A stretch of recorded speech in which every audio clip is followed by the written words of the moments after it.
The first section of the simplified regulations is what is an IEP, and this section is pretty straightforward.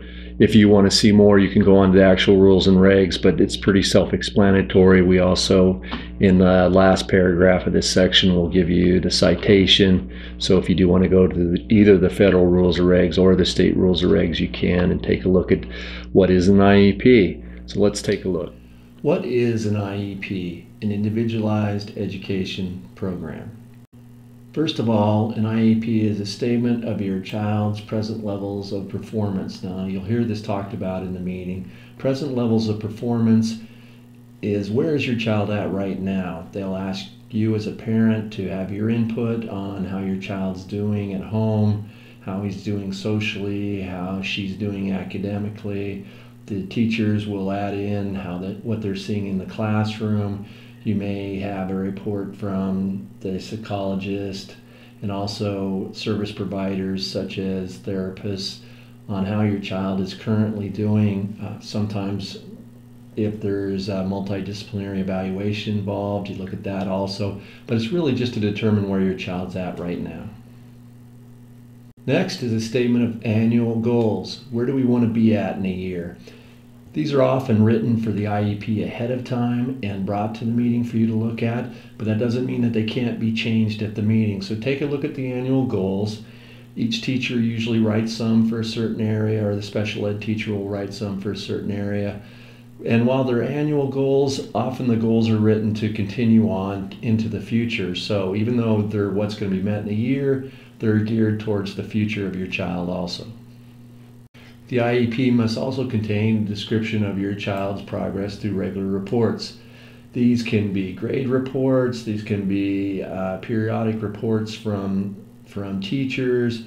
Often in IEPs, what's called benchmarks are written so that you make it at different levels throughout the year to see how your child is doing. It's key to follow the progress through these regular reports to see whether you're meeting the annual goals. That's really what you want to do. So this is how you track whether you're getting to your annual goals or not.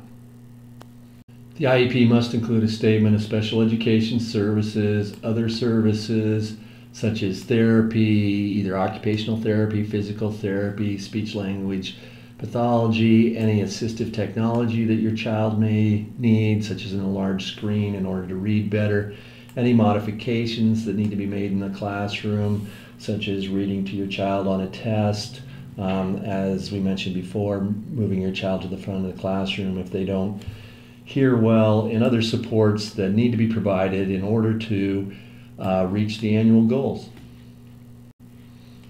The IEP must contain an explanation of why, if at any time, your child is not in the regular classroom.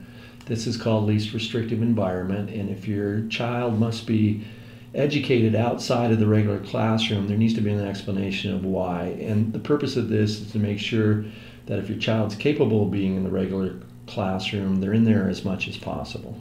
Number 6, the IEP must contain a statement of testing accommodations.